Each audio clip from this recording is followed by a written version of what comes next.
আপনাদের যে টাকা, সেই টাকা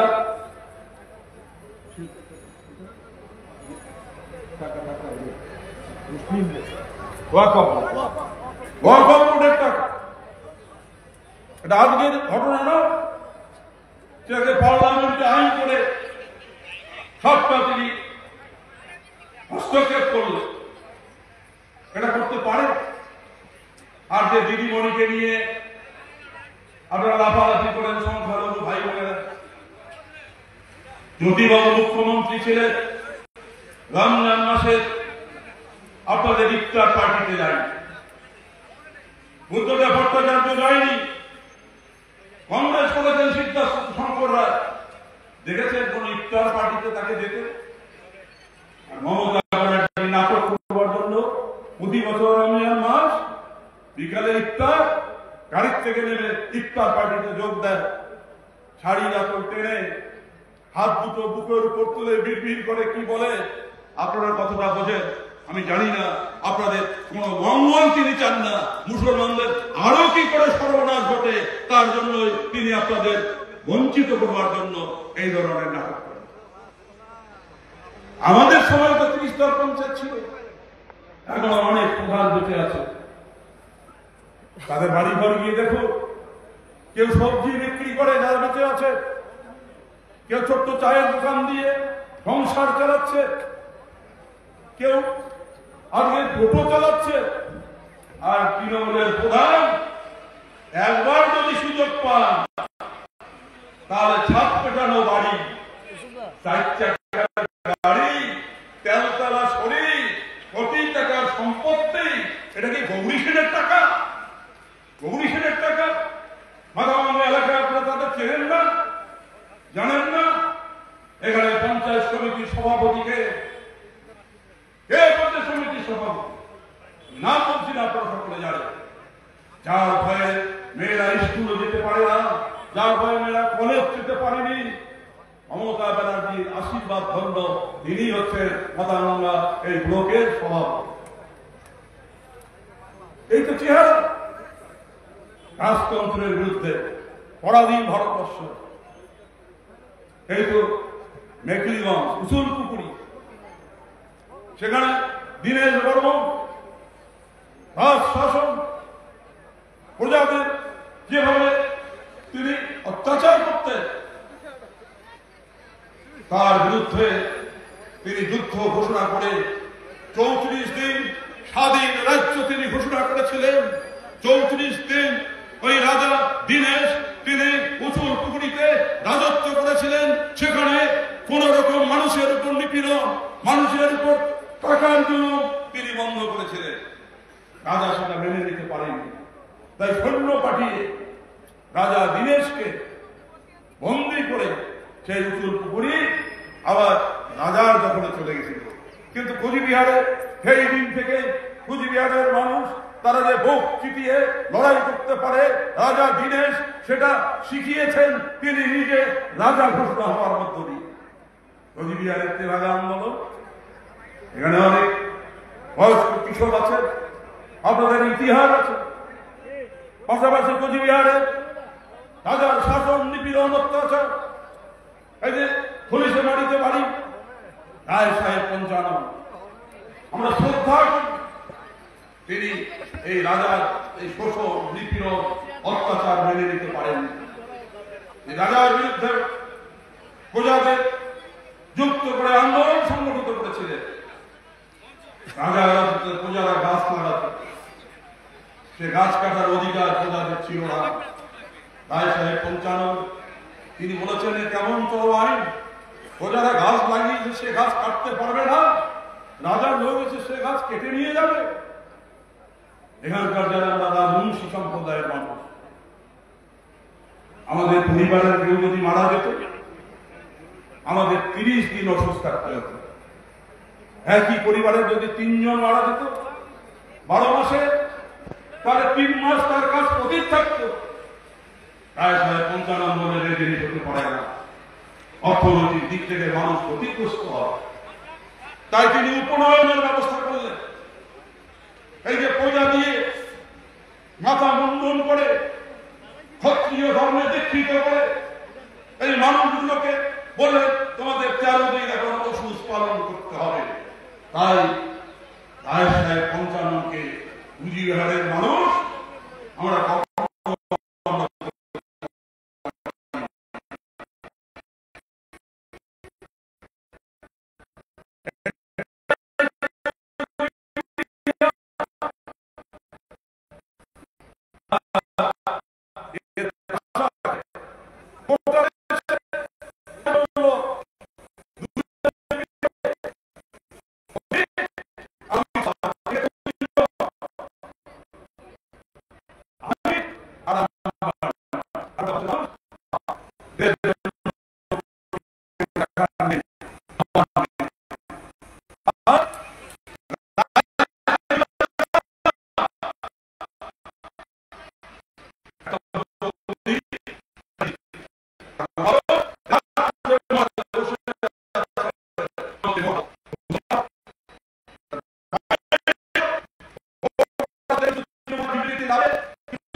প্রাক্তন মন্ত্রী আরো যত 1 আনা 2 আনা 5 আনা 10 আনার নেতা সব চলে গেলেন বর্মনের বাড়ি বলে ঠিক আছে তোর উপর যখন ওই বাংলাদেশ নিয়ে গিয়ে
বেকার ছাত্রদের মানব সম্পদ তৈরি করবে। মন বসা বিকাশ রঞ্জন ভট্টাচার্য এদের চাকরি খায়নি। আরে তার যোগ্যতা নেই হাই স্কুলে চাকরি করার, তুই তার চাকরি দিব, এটা মেনে নেওয়া যাবে? তারপরে এই যে সরকারি কর্মচারী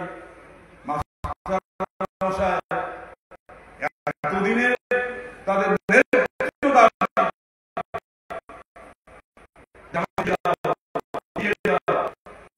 মুখ্যমন্ত্রী তার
আপনাদের যুদ্ধে যাওয়ার জন্য ওই যারা আগে সেনা দপ্তরে চাকরি করে তার মা তার স্ত্রী যুদ্ধে যাওয়ার আগে গুছিয়ে দেয়। এবারে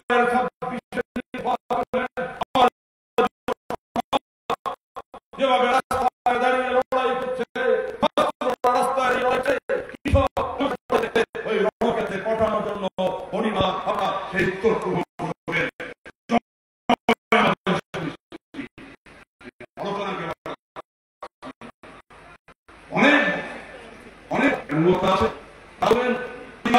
আমাদের বামপন্থীদের দুর্গ আজকে কারা তৃণমূল দলের সভাপতি, কারা তৃণমূলের মন্ত্রী। ওই যে দিনাটা এই আর একটু পরে বোমা ফাটা শুরু হবে, বন্দুকের গুলির আওয়াজ চলবে, আর বিকাশ বাদশাহ বলবে এখানে তৃণমূল ছাড়া অন্য কোনো দল করা যায় না। আগে বাড়ির ঠাকুমা দিদিমারা যদি 1-1.5 বছরের বাচ্চা রাত্রে ঘুম পাড়ানোর জন্য চেষ্টা করতো, ঘুমায় না, এই যে ডাকাতের দল আসতেছে, এই আমাদের বাড়িতে ঢুকবে, যদি চোখ বন্ধ করে ডাকাতের ভয়ে বাচ্চারা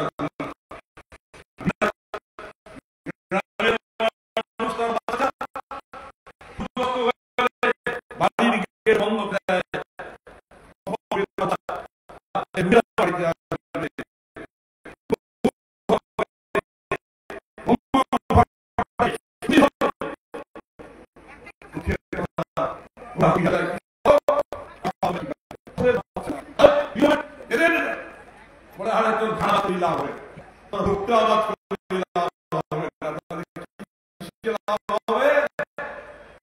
যে তুই গাধার চাষ কর, 10,000 টাকা মুখ দিস, থানা পুলিশ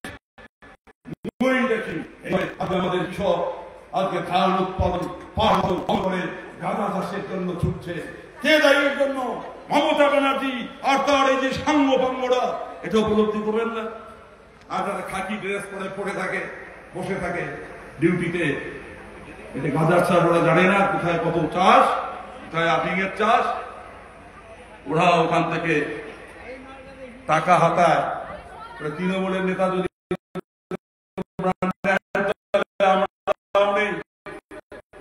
চোখে পড়ে থাকে আপনাদের আগুন লাগিয়ে দিয়ে পরে পত্রিকা মাথা বিঘা গাঁজা পুড়িয়ে এই পুলিশ দিয়ে গাঁজা চাষ বন্ধ হবে বলে। এই হচ্ছে অবস্থা।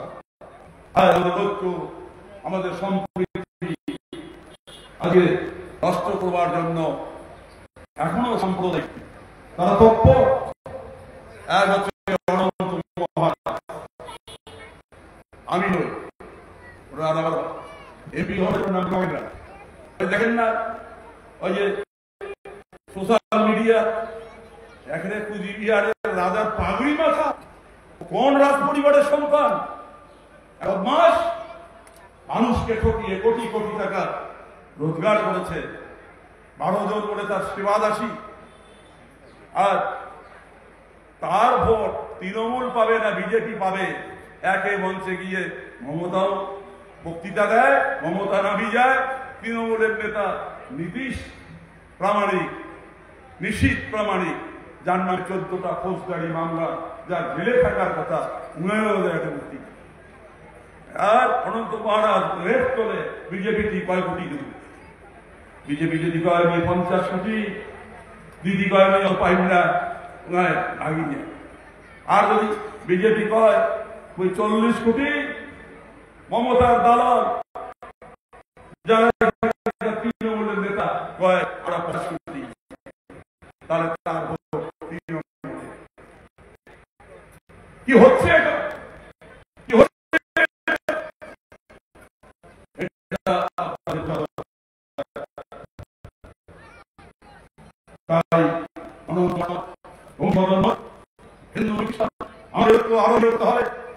আমাদের নিপীড়ন, বাড়ি ভেঙেছে, গরু কেটে খেয়েছে। এই যন্ত্রণা যারা বসে আছেন মৃত্যুর আগ পর্যন্ত নিশ্চিত ভাবে ভুলতে পারবেন না।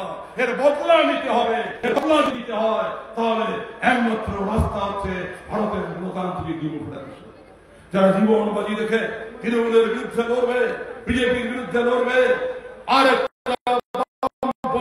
সরকার প্রতিষ্ঠার মধ্য দিয়ে এদের বেকারিত্বের জ্বালা, মূল্য বৃদ্ধি কিনতে পারে না তার জ্বালা, তারা মেটানোর জন্য সরকার করবে। বিশ্বাস রাখুক। এই কয়েকটি কথা বলে আপনাদের সকলকে লাল সালাম নমস্কার জানিয়ে আমার কথা আমি এবারে শেষ করছি।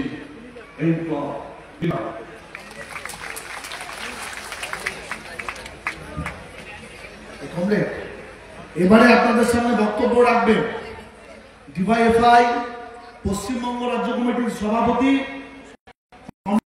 ধ্রুবজ্যোতি সাহা, রাজ্য কমিটির সদস্য বাপন গোপ, আপনি মঞ্চে আসবেন।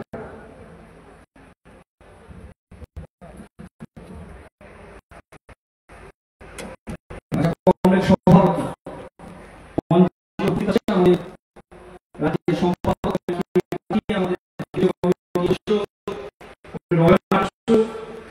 রাজ্য কমিটির সভাপতি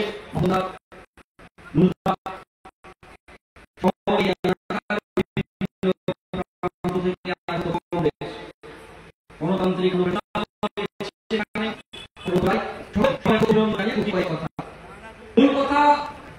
মাটিতে কয়েকজন তৃণমূলের নেতা আর কয়েকজন বিজেপির নেতা এরা মনে করেছিলেন গোটা কোচবিহার জেলাকে বিভাজন করে গোটা কোচবিহার জেলায় সন্ত্রাস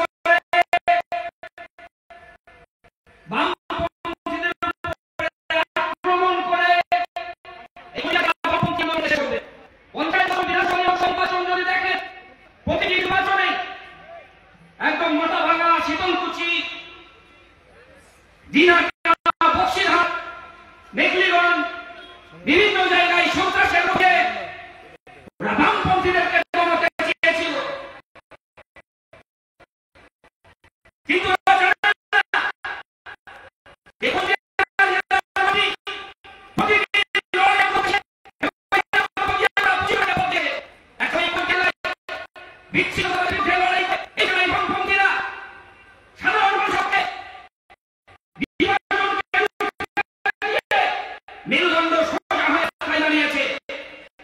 এই যে আন্দোলনের লড়াই, যে লড়াই গোটা পশ্চিমবঙ্গে হতে গিয়েছে, গোটা পশ্চিমবঙ্গের ইতিহাসে রাজা সাহেব যে আন্দোলন, যে গোটা পশ্চিমবঙ্গে হতে গিয়েছে, ওরা বিভাজন করতে চায়।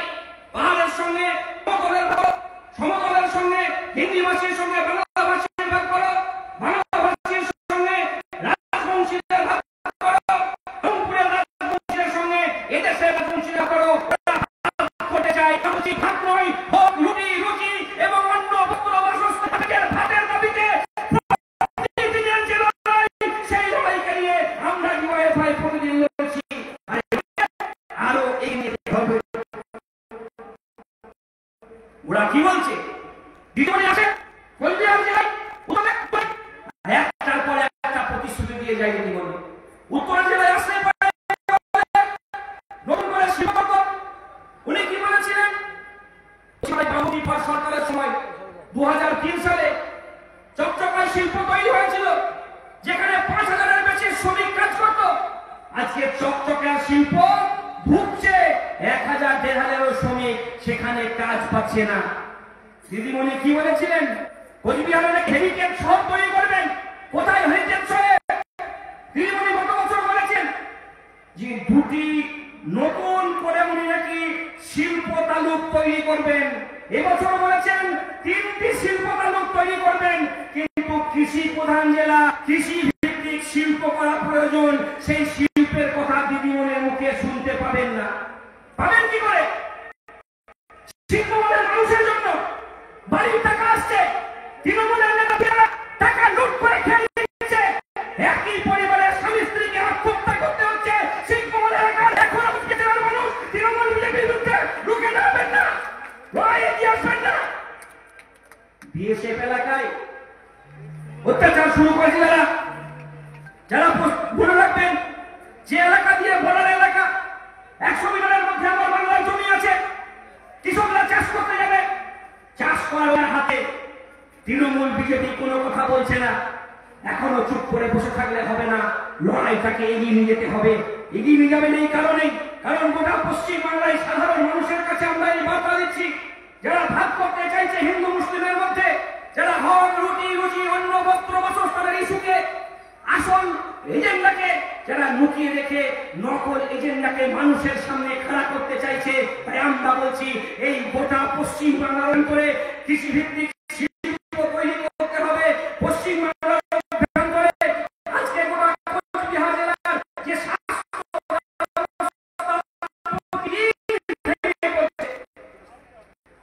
কথা বলে দিচ্ছেন সরকার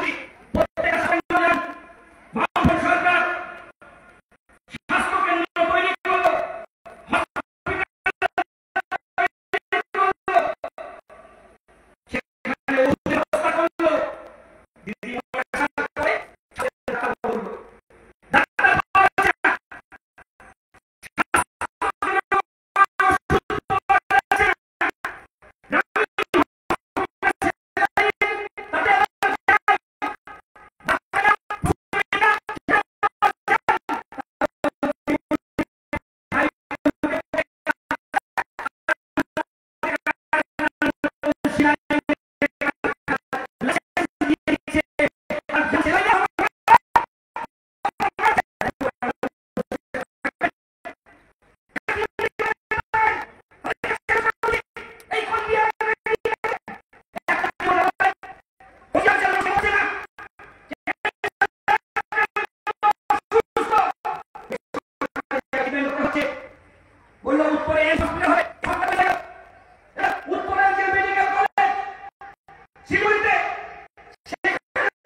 মেয়ে ধর্ষণ করার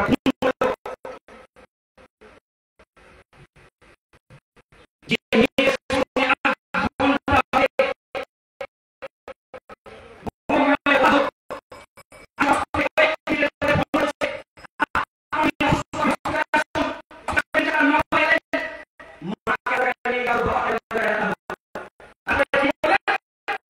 বলে তোমার মেয়ে আত্মহত্যা করেছে, বলে তোমার মেয়ের সঙ্গে দেখা করতে দেওয়া হবে না।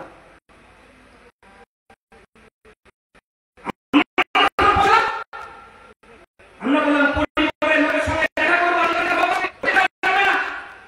যারা হসপিটালে মেয়েটাকে ধর্ষণ করার পরে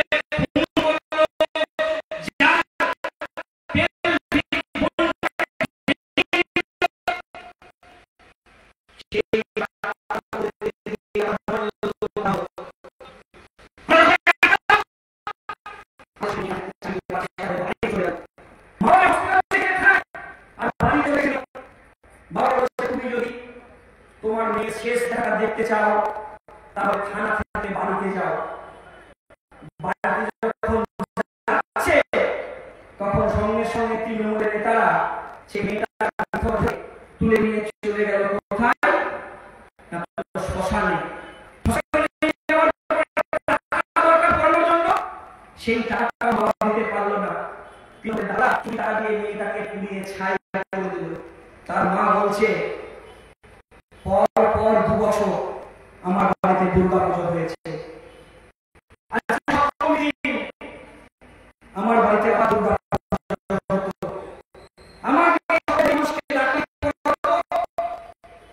চিকিৎসা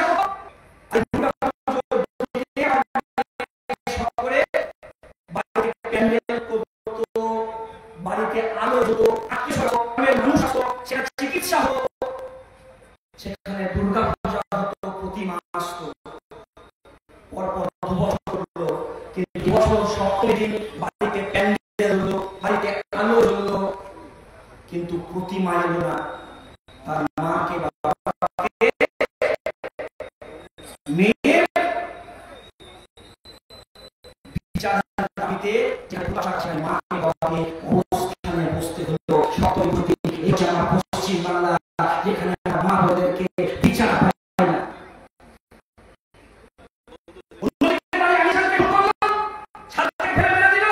দিদিমণি বলেছে তোমার পরিবারে 4 দিন কেসটাকে উইথড্র করে নাও। পরের দিন ফোন করে বলছে তুমি যদি কেস না করো তোমাকে খুন করবো।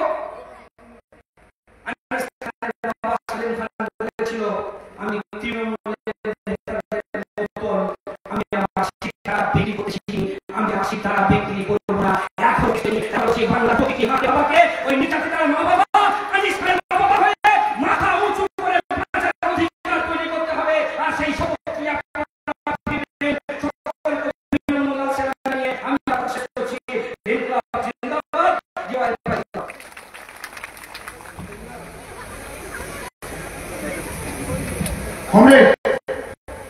এবারে আপনাদের সামনে বক্তব্য রাখবেন আমাদের এই প্রকাশ সমাবেশে প্রধান বক্তা বাংলা সবচেয়ে বড় ব্যক্তি অমিতাভ মুখার্জি।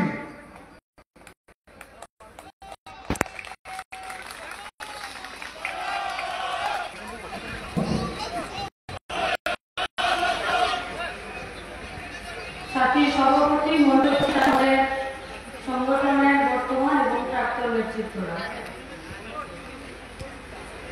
রাজ্য সভাপতি যুব, আমাদের রাজ্যের নেতৃত্ব পূর্ব বর্ধমানের রণাংশু সরকার, জলপাইগুড়ির নূর, আলিপুরদুয়ারের বাপন গোপ এবং আমাদের প্রাক্তনীরা, আর এই সভাতে যারা উপস্থিত হয়েছেন তাদের প্রত্যেককে ডিওয়াইফাই পশ্চিমবঙ্গ রাজ্য কমিটির পক্ষ থেকে আমার প্রণাম, সম্মান। যারা আমাদের সহযোগিতারা আছেন তাদেরকে লাগছে। আমাদের এই জেলার 20তম সম্মেলন। এই সম্মেলন আমরা কিছুক্ষণ আগে শুরু করেছি আমাদের প্রাণের থেকেও প্রিয় আমাদের এই ঝান্ডা দিয়ে। আমরা কিছুক্ষণ আগে আমাদের শহীদদেরকে স্মরণ করেছি। তারপরে প্রকাশ্য সমাবেশে আমরা এসেছি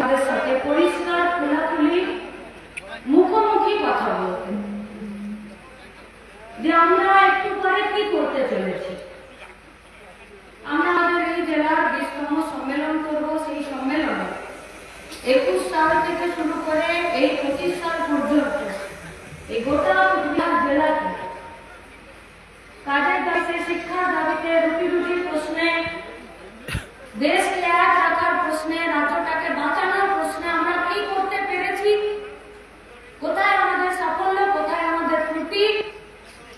আমাদের প্রায় 300 কাছাকাছি আমাদের ডেলিগেটস, যারা 65,000 এই গোটা জেলার মেম্বারশিপ, আমাদের সাধারণ সদস্য, যারা 2 টাকা দিয়ে নিজের ইচ্ছায় আমাদের সংগঠনের সদস্য হয়, 15 থেকে 40 বছর বয়সী যুবক যুবতীরা, তারা এই 300 জনের কাছাকাছি প্রতিনিধিদেরকে পাঠিয়েছেন এই হচ্ছে সম্মেলনের মঞ্চে তাদেরকে আলোচনা করে আর দায়িত্ব দিয়ে পাঠিয়েছেন। আগামী 2 বছর গোটা কোচবিহার জেলা কোন দিকে যাবে, প্রশ্নে কি বলবে, কাজের প্রশ্নে কি বলবে,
এদিকে একজন সাদা জামা পরে দাঁড়িয়ে আছে, ওখানে একজন রোগা একটা মতন ছেলে আমাদের কমরেড টোটো চালায়, ওই দিক থেকে আসছে আমাদের ডিসিএ।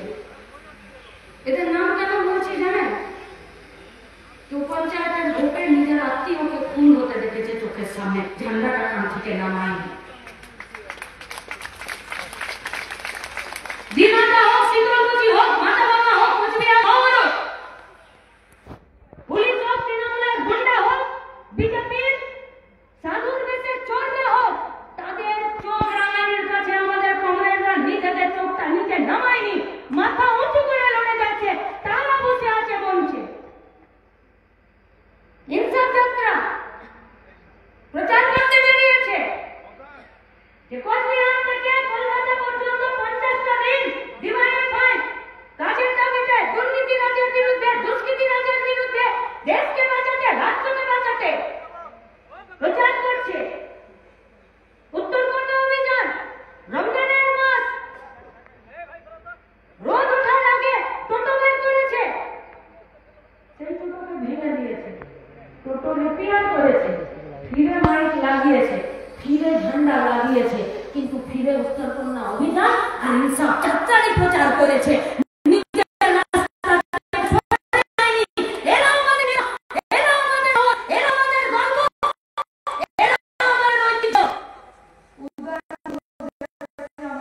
পকেটে রাখি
করে একটা খাটার জায়গা পাক।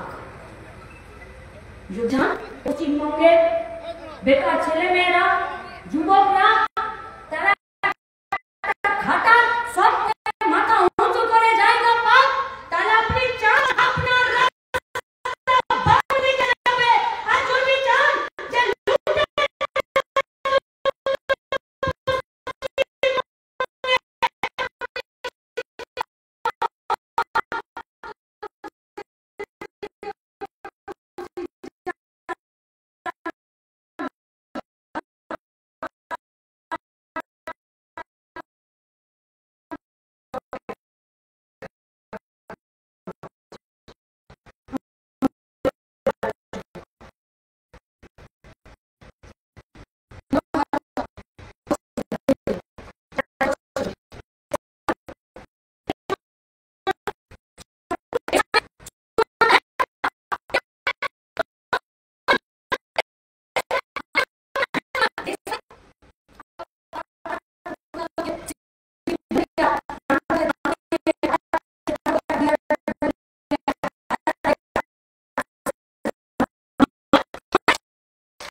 উকিল বর্মনের ছেলেকে কাজ দিয়ে উকিল বর্মনের বুকের যন্ত্রণাটা মিটে গেছে। কাজ তো পেল উকিল বর্মনের ছেলে, তারপরে উকিল বর্মন কি বলছে? বলছে আমি আমার জমির দাম চাই, ও জমিতে আমি আর চাষ করতে যেতে পারবো না। सवाल किस बात का था? जमीन के ऊपर गोटा ने कोई पड़े एक गोटा 1.5 কোটি মানুষ জানো পড়ে না থাকে 1.5 কোটি মানুষ তবে ওই এক কথার আওয়াজ তুলেছে, তার নাম উকিল বর্মন।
হয় নাকি? তার হয় কি হবে? কাটা তারের বেড়ার উপারে উপারে আমাদের জমি, বর্ডার এরিয়ার ডেভেলপমেন্ট প্রোগ্রামিং এর যে পয়সা, সে পয়সা কোথায় খাচ্ছে জিজ্ঞেস করবেন না? দরকার নেই, ছেড়ে দিন। খবরের কাগজে এসব নিয়ে এক লাইন লেখা আছে, সন্ধ্যে থেকে রাত পর্যন্ত টিভিতে ঝগড়া চেঁচামেচি কেচকেচানি, একটা লাইন আছে যে 3-4 টাকা আলু কিলো তরমুজের কি হবে, 1-2 টাকা কিলো টমেটো তার কি হবে, লঙ্কার কি হবে, আলুর কি হবে, ভুট্টার কি হবে। আছে প্রশ্ন টিভিতে, খবরের কাগজে? আরে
দেশ মানে ভবিষ্যতের প্রজন্ম।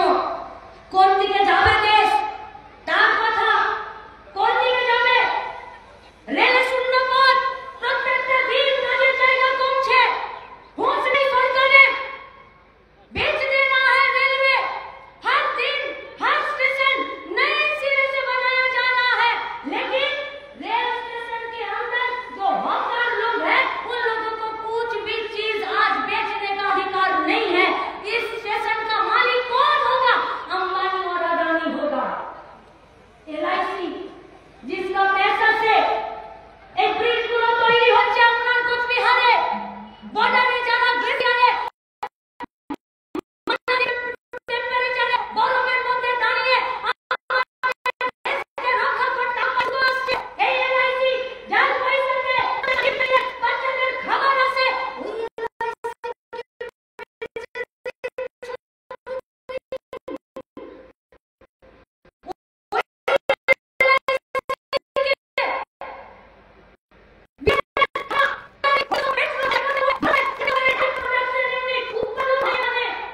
উৎপাদন হয়, সেখানে স্থায়ী শ্রমিক থাকবেন না, অস্থায়ী শ্রমিক।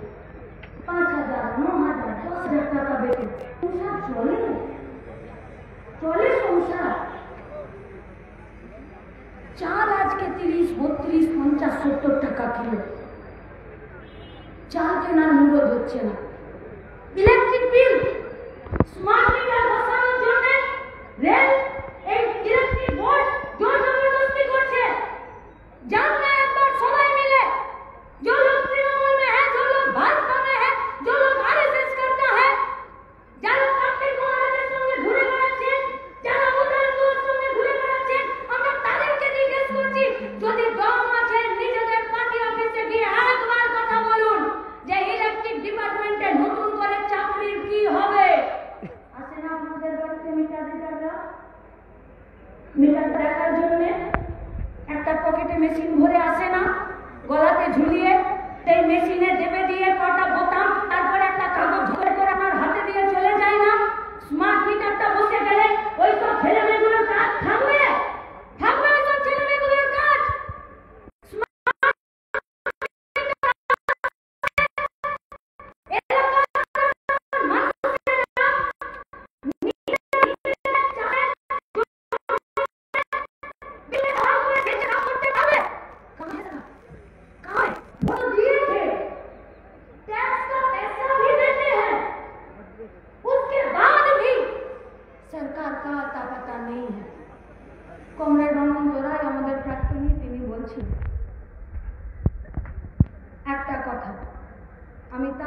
मेडिटेशन করছি। पहले सुने थे জন্ম নিয়ন্ত্রণ করার জন্য মানে লোক সংখ্যা নিয়ন্ত্রণ করার জন্য ভারতবর্ষের সরকার থেকে একটা অ্যাড এবং একটা স্লোগান একটা ক্যাপশন বার করেছিল, মনে আছে? আমরা তখন ছোট ছিলাম। কি বলতো? ছোটা পরিবার সুখী পরিবার।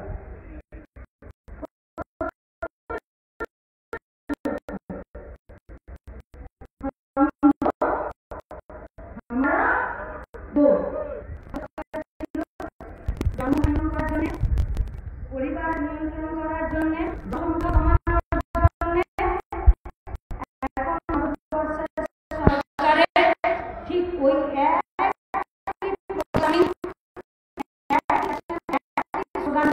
बेकार के गला टिपे वाली छोटी परिवार हो मतलब मोदी और अमित शाह, हमारा दोस्त मतलब अंबानी अदानी, बेचेंगे हम, खरीदेगा वो, बाकी सब भाड़ में जाए, बाकी सब भाड़ में जाए। समझ नहीं आता है लोगों को। मुसलमानों के खिलाफ हिंदुओं को भड़काता है, हिंदुओं के खिलाफ मान को भड़काता है। सावधान থাকুন, বকরি আসছে। হিন্দু মুসলমানরা নিজেদের হাত কষ্ট করে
বাইকওয়ালা বিনা হেলমেটে সেলুনে ঢুকলে 1000 টাকার কে দিতে পারো, আর লোকে যখন ঘর বাড়ি জ্বালিয়ে দিচ্ছে তখন ইঁদুরের গর্ত খুঁজছো তোমরা, গর্ত খুঁজছো ইঁদুরের।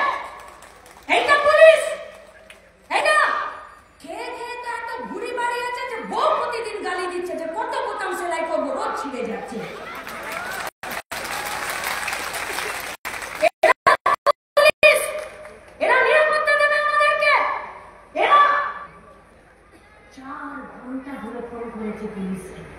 चार घंटा धरे पुलिस जाएनी, दंगा दे दिए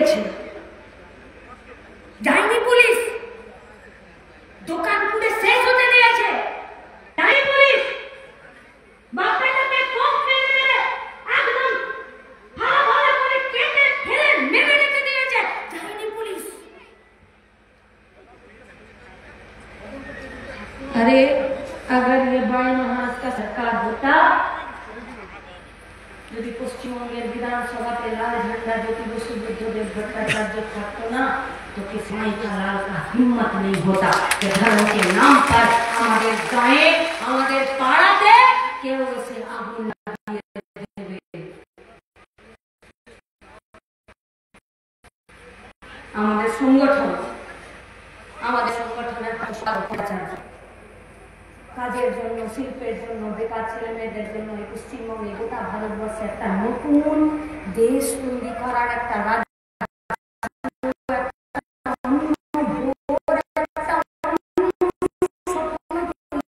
করার জন্য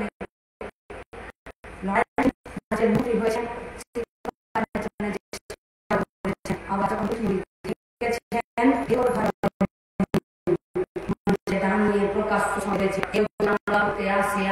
হাঁটা ভেঙে দেবে। এটা বলে পুলিশ মন্ত্রী, এটা বলে মুখ্যমন্ত্রী, আর এটা বলে ডিওয়াইএফ, এটা বলে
স্বাধীন হয়েছিল তখন তো এক দেশ ছিল, একটাই তো ধর্ম ছিল না, 6টা ধর্ম, মূল ধর্ম, যার 4টা এই দেশের মাটিতে তৈরি হয়েছে, প্রচারিত হয়েছে, 6,000-এর বেশি এখানে জাতি, 1400-টার বেশি এখানে ভাষা, উপভাষা। ক্যালেন্ডারে দেখে নিন 29টা এমন দিন আছে যে ধর্মীয় কারণে ছুটি দেয়। ছিল না তো 47 সালে আমাদের দেশ এরকম ছিল না। কেন করে দিচ্ছে এরকম দেশ? দেশ যখন স্বাধীন হলো তখন তো 600টা প্রদেশকে নিয়ে এসেছিল। বললো তোমার জাতি, তোমার ভাষা, তোমার সংস্কৃতি, তোমার খাওয়া দাওয়া, তোমার করণ, তোমার প্রত্যেক দিনে তুমি যা সামাজিক অনুষ্ঠান করো সে সবকে রক্ষা করবো। লেখা আছে দেশের সংবিধানে। সংবিধানে যারা নির্বাচিত একটি সরকার সবার প্রথমে এসে সরকার সংবিধানকেই দুর্বল করতে চাইলো আর নিজের দেশকেই আঘাত করতে চাইলো। নাম বিজেপি, নাম বিজেপি। পশ্চিমবঙ্গে কি ভাব বলুন তো এদের? কি মনে হয় খুব ঝগড়া শুভেন্দু আর মমতাতে? কি মনে হয় নাকি আপনাদের শুভেন্দু আর মমতাতে খুব ঝগড়া মনে হয়? আরে দুজনে যদি একসঙ্গে ঢেকুর তোলে না তো দুজনেরই ঢেকুরে চাকরি বিক্রির টাকার গন্ধ বের। দিয়ে করছি দেখো ওটাকে আমি পাঠাবো না। पूछिए ना सवाल शुभेंदु अधिकारी से সাউন্ডিং না যে ভাই বগটুই কাণ্ডের সিবিআইটা মাঝপথে আটকে গেল কেন? তুমি তো এখন মমতার হাত ছেড়ে মোদির হাত ধরেছো। মনে করুন আমি এতদিন ধরে কারোর সাথে ঘর করেছি, তো তার কি ত্রুটি বিচ্যুতি সব থেকে তো বেশি আমি জানবো। তাহলে তো মোদির হাতে আজকে সব থেকে বড় মমতার বিরুদ্ধে তার যদি সব থেকে বড় ফিল্টার কেউ হয় তার নাম তো শুভেন্দু, তাই তো? সব জানে, সব জানে, একসাথে করেছে। আচ্ছা আমি বলছি কি, রাজ্যের মুখ্যমন্ত্রী বলেছে তো যে বাপ বেটা মিলে ছুটি পড়া পুলিশ পাঠিয়েছিল। বলছে বাপ বেটাকে, বলছে নাম বলবো না। কেন? বলছে না নাম বলবো না। নাম বলে দিন নন্দীগ্রামে। বলছে নাম বলবো না। গায়ে তো আমরা জানি যে ভাইয়ের বউরা বরের দাদার নাম ধরে না, মানে বুয়া সিং ভাসুরের নাম ধরে না। শিশির অধিকারী, শুভেন্দু অধিকারীর সঙ্গে তোমার কি সম্পর্ক যে তুমি ওদের নাম নিচ্ছ না? কেন নিচ্ছ না নাম? জিজ্ঞেস করুন না শুভেন্দু অধিকারীকে, সুকান্ত মজুমদারকে, বিজেপির নেতা মন্ত্রীদেরকে। पूछिए सवाल। और कौन नाम बोल सकते थे? मुकुल राय, आदित्य नाम করে রায়গঞ্জের কৃষ্ণ কল্যাণী। কি করে নাম বলবো আমি নিজেই জানি না। ওরা তৃণমূল বিজেপিতে আছে কিনা আমাকে ছেড়ে দিন, ওরা নিজেই বলতে পারবে না যে আজ তৃণমূলে আছে না বিজেপিতে আছে। মেলা বসে আপনাদের এখানে, মেলা, মেলার মাঠ আছে না? মেলা বসে তো। পাড়ার দোকানে কাপ প্লেট কিনতে গেলে বলে না 6 মাসের গ্যারেন্টি আছে একটু দামি জিনিস কিনতে গেলে। আর মেলাতে যদি কিনতে যান সেখানে গ্যারেন্টি পান? পান না তো। কিন্তু দেখবেন মেলাতেও যদি এখন একটু লাভওয়ালা একটু ওইসবের কাপের কোনো ব্র্যান্ড আসে তো তারাও বলে যে দিদি আমার এই কার্ডটা, ফোন নাম্বারটা রাখুন, যদি কাপে কোনো ডিস্টার্ব হয় ফোন করবেন, আমাদের কোম্পানি মেলাতে এসছি কিন্তু ওয়ারেন্টি দেবো। তৃণমূল বিজেপি এদের যারা এমএলএ এমপিরা আছে, যারা এপাড়া ওপাড়া এমনি দিনের বেলা রাতের বেলা যায়, কাপ প্লেটের গ্যারেন্টি থাকলেও এই এমএলএ এমপিগুলোর কোনো গ্যারেন্টি নেই কখন কোন দিকে যায়, কোন দিকে যায়। বুঝিয়ে সবাই চাকরির বিষয়ে যে সিবিআই গুলো চলছে তার কেন কোনো মীমাংসা হচ্ছে না? पूछिए सवाल। बप्पी कांड का, सीबीआई का जो छानबीन चल रहा था बीच रास्ते में क्यों रुका हुआ है? पूछिए सवाल। कब तक दी गई पश्चिम बंगाल भूखे जरा खून हो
আমাদের এই গোটা দেশের শক্তি কিসে জানেন? আমাদের অনেক ভাষা, অনেক ধর্ম, অনেক জাতি, অনেক উপজাতি, আর তার মধ্যে ঐক্যটাই হলো আমাদের সব থেকে বড় শক্তি। আর ওরা আমাদেরকে বলছে যে এত ভাষা, এত জাতি, এত ধর্ম, এইটাই তোমাদের সব থেকে বড় বিপদ, এটাই তোমাদের বিপদ। আসলে ওটা আমাদের বিপদ না, ওইটা ওদের নিজেদের সরকারের টিকে থাকাতে বিপদ, তাই ওরা ওটাকে বিপদ বলে আমাদের কাছে চালাতে চাইছে। এবার আমাদেরকে ঠিক করতে হবে যে ঠাকুর মশাইয়ের গল্পের মতন করবো কিনা। ঠাকুর মশাই পুজো করে এসেছিলেন, কাঁধে একটা ছাগল নিয়ে যাচ্ছিলেন, আর তিনটে চোর মিলে ঠিক করলো আর বললো ঠাকুর মশাইয়ের ছাগলকে আজ আমি হাত করবো। গল্পটা জানেন তো? প্রথম চোর বললো ঠাকুর মশাই কি নিয়ে যাচ্ছেন? বললো কেন ছাগল? বলছে ভুল হচ্ছে, আপনার কাঁধে কুকুর আছে। তারপর ঠাকুর মশাই কুকুর নিয়ে কোথায় যাচ্ছেন? বললো কুকুর নাই গো, ছাগল। বললো ভালো করে দেখুন। তারপরে একজন হচ্ছে ছি ছি ছি, ঠাকুর মশাই আপনি পুজো করেন, এত বড় বিদ্যার মানুষ, একটা কুকুরকে নিয়ে ঘুরে বেড়াচ্ছেন। বলছে তিনটে লোক বলবে গো, তার মানে নিশ্চয়ই আমি ছাগল নয় কুকুর নিয়ে যাচ্ছি। কিছু দূর গিয়ে ছাগলটাকে কুকুর বলে নামিয়ে দিল, আর চোরগুলো ছাগলটাকে বিক্রি করে নিজেদের ফুর্তি করল। ওরা প্রত্যেক দিন মিথ্যে প্রচার করে, প্রত্যেক দিন কোটি টাকা খরচা করছে ফেসবুকে, হোয়াটসঅ্যাপে, ফেক অ্যাকাউন্টে। গোটা বিশ্বের মধ্যে ভারতবর্ষ গুজব এবং ফেক খবর রটানোতে এক নম্বরে আছে। প্রত্যেকটা দিন, প্রত্যেকটা মুহূর্তে এই ভারতবর্ষে যা ঝামেলা হয়, যা নিজেদের মধ্যে মারামারি হয়, ফেক খবরের উপরে দাঁড়িয়ে।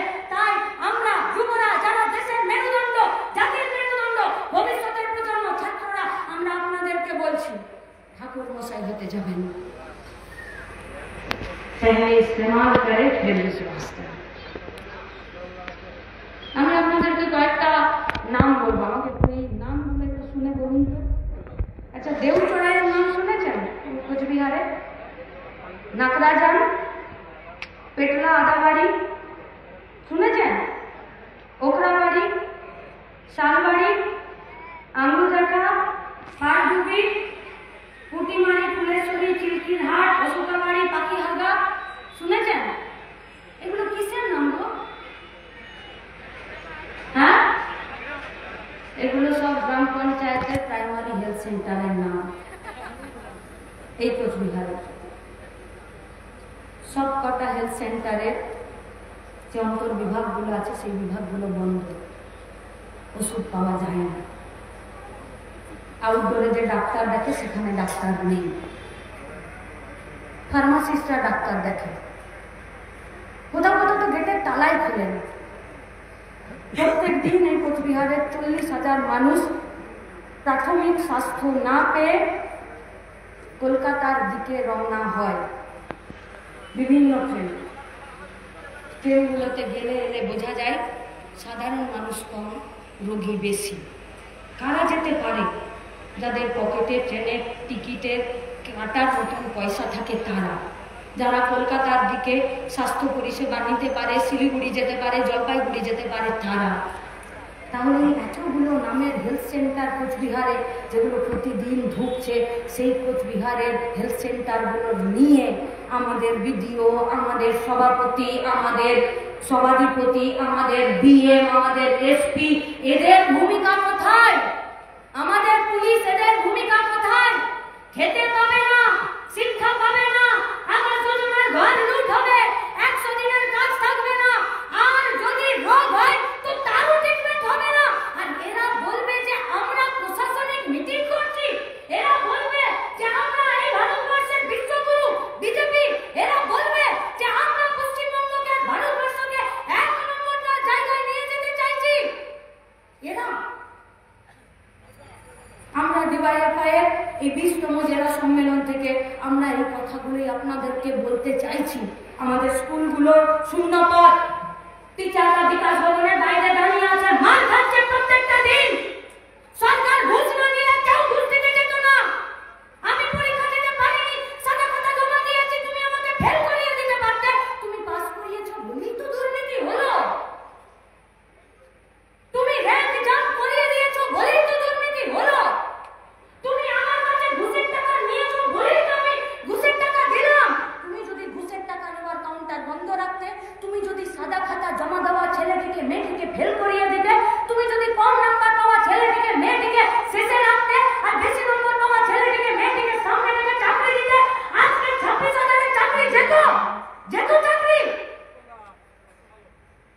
আসলে ওরা সরকারি শিক্ষা ব্যবস্থাটাকে তুলে দিতে চাইছে, যেমন করে এই সরকারি স্বাস্থ্য প্রাইমারি হেলথ সেন্টারগুলোকে তুলে দিতে চায়, যেমন করে ওরা রেলটাকে তুলে দিতে চাইছে, LIC-টাকে তুলে দিতে চাইছে, ব্যাংকগুলোকে বন্ধ করতে চাইছে, কলিয়ারিগুলোকে বন্ধ করতে চাইছে, নদী নালা জঙ্গলকে বেঁচে দিতে চাইছে। ঠিক সেরকম এরা আমাদের সরকারি শিক্ষা, সরকারি স্বাস্থ্য, সরকারি রেশন ব্যবস্থা এরা তুলে দিতে চাইছে। आप लोगों के पास हम लोगों का सवाल है, किसके पास रहेंगे आप लोग?